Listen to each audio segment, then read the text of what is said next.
What does anybody think or believe anymore? I mean, belief itself is treated with disgust. Belief is now regarded as a kind of fat marbling the brain. Who here believes in organized religion?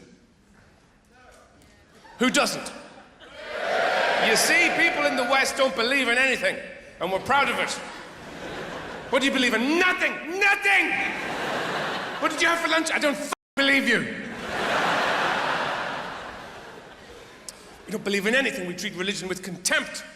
Faith, all that rubbish. What are you, a child? Believing in this, you do good, and then, you know, you die and you get a biscuit? What are you, a f***ing idiot?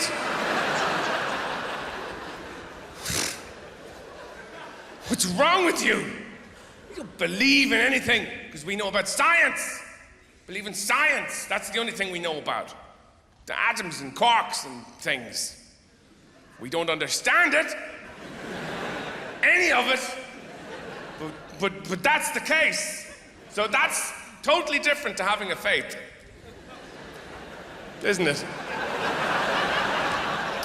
You know, they've mapped out 5% of the universe. 5%. I mean, in any other job description, that would be pretty poor, wouldn't it? Have you built that wall in my garden? Well, I've done 5%, so you can fuck off. I don't believe in God. Of course I don't. Or religion. I go along with science like everybody else. But I don't understand any of it. So I have to rely on television programs to explain it to me. You know, things like Brian Cox, Dr. Goodlooking. A lot of women became very interested in the universe recently, I noticed. People would be talking to them and go, shut up, the universe is on. Shut the fuck up, it's the universe. Very important, you need to know this stuff. Because he would come on and go, hello, he's from one of those places. Look at the nebula. Look, isn't it beautiful? It's made up of millions and millions of years of things you don't understand. The white light comes out of the dark matter and goes into the green lounge area. It's beautiful. And all the women are watching this going, it is, yeah, it's lovely. Walk around some more, pretty boy, go on. Go back up the mountain, I like that bit. Why can't you be backlit like him? And he talks in metaphors, which is no use to you if you don't understand the thing in the first place. Imagine your head is frozen sodium verbipapate and your feet are planets. When you sit down, you're going to see a lot of moons in your armpits. What the fuck are you talking about now? Anybody who has totally given up on the idea of God and the devil has never been properly kissed or flown on Ryanair with a hangover.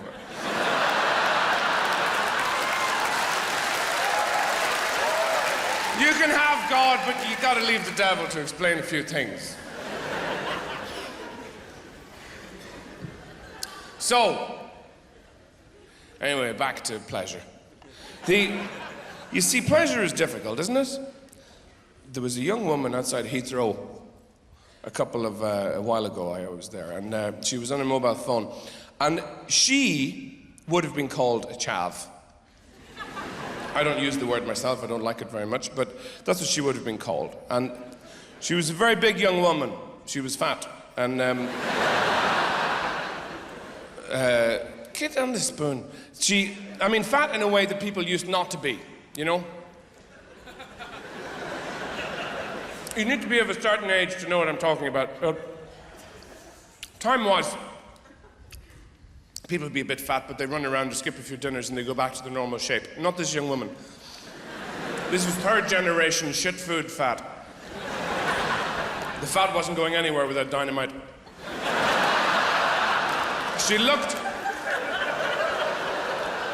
like a sort of AGM of spheres. And she was talking into a mobile phone and she was saying, I have never ever been so drunk in my life.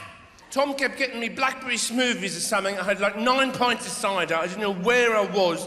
I woke up this morning, it's taken me 2 goes of food. What's a go of food? Is that where you take a run at it? I had a McDonald's for breakfast, I've just had a Burger King for dinner. Up until 2 minutes ago, I was fucked. Now, I totally related to this young woman. I did. We're all trying to control the chariot of our appetites at all times. And she didn't care, I think, what people would have described her as. She was herself. And her voice stuck in my head because at the other end of that flight, the last person I'd spoken to was a very pretentious person who would have been called a toff, I guess. One of those English voices full of birds. She was an actress. And she had a lot of time on her hands because everything reminded her of something else. She would say things like, "Oh, these potatoes, aren't they fabulous? They're like my friend Roger." Roger Rogerson, do you know him? He lives in Rogeronio in Italy. Italy's wonderful too, isn't it? I mean, it's full of Italians who'd fuck one, but you wouldn't talk to it afterwards. And this salad is like my girlhood. It's wildly overdressed and bewilderingly full of lychees. And I suppose the class system's probably quite easy once you get the hang of it. It seems to me it's all about, how much time you spend with your parents. Because the higher you go, the less time you're with your folks.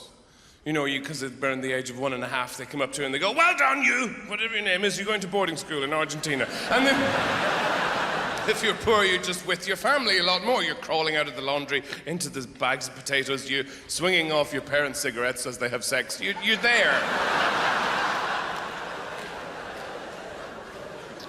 So it's funny to hear people talk about all this stuff again, and they're caring about all that, measuring themselves. And here's another thing that comes out of the dark, right?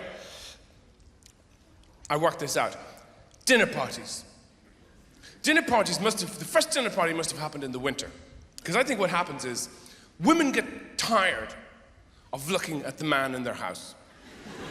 And they say, "Let's get some other bastards round." Not in those words, but that's what they mean.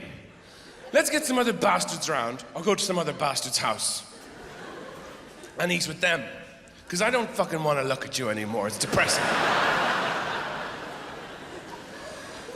So it's a kind of an adult woman's idea of a good time. And it's not a good time. It's fine if you're 20 or 25, you go out with your friends, you're eating and drinking and having a good time talking. That's the main event. You're talking about love and life and death and work and sex and family and anything that matters.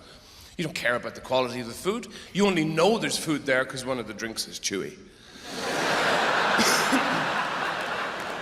And, you go and you have a good time talking, and then you arrive back at your house or somebody else's house, and you think, "Hooray, the teleporter worked again," and you don't think any more about it. You get older, and it becomes socially competitive, because you get to somebody's house, and they start talking bollocks immediately. They open the front door to you, and they say, "Hi, can we give you the tour?" No. I am only here. I only came out in the cold and dark because this woman that I love is sick of looking at me, okay? I understood this was a food gig. Where's the food? I have got a house full of shit myself at home. I don't want to see yours.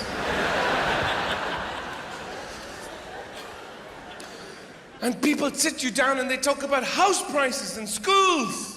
This seems to be the modern British person's dream, to get their house into the school so they can watch as their own children get selected for NASA. They sit you beside somebody whose laugh sounds like bagpipes mating with other bagpipes. Somebody on the other side who's always more interesting than you. Doesn't matter what you do. You might be the captain of a submarine. They will be a jazz, clarinetist, architect, neurosurgeon person. And people do this in their own homes. This is how competitive it is. People have watched cookery programs, so they bring out starters. The first time that happened to me, I had a panic attack. I went, "What the fuck is this? I thought we were gonna eat. This is a prawn pole dancing on a breadstick. Where's the food?"